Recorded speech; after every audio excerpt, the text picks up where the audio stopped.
your goal has always been to make us a multiplanetary species, to establish a colony on Mars.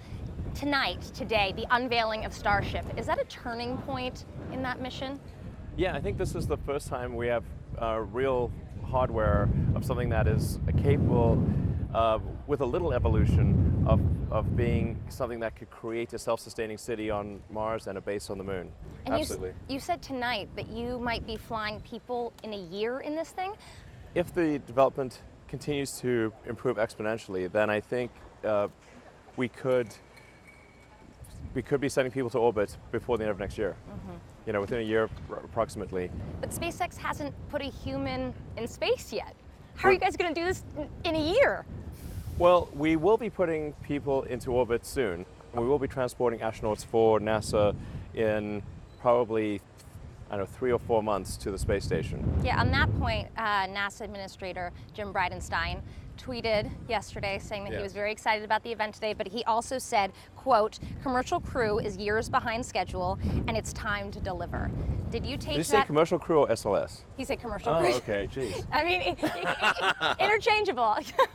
No, but how do you respond to that? And did you take that as a dig? Well, I mean, first of all, everything in aerospace is years behind, okay?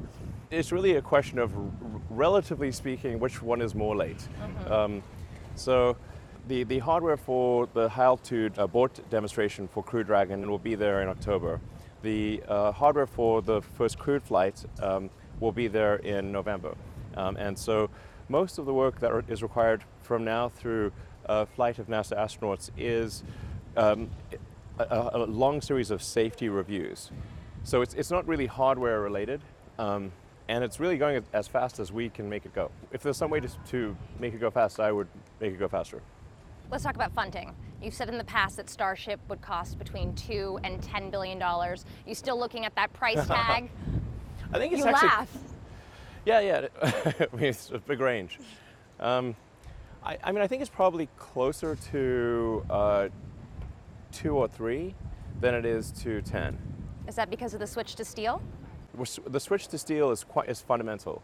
You know, I think that's literally that might be the best design decision I've ever made. I can't think of a better one. The steel is lighter than the carbon fiber solution, or lighter than an aluminum lithium solution, and costs 2% as much. So, in hindsight, do you wish that you would use steel? Absolutely, a no-brainer. The climate crisis. We've seen protests all over the globe this month, mostly led by young people like Greta Thunberg. Does the public outcry, does that increase the urgency for what you guys are doing here? Well, I mean, I really view what we're doing here as making life multiplanetary as opposed to escaping Earth.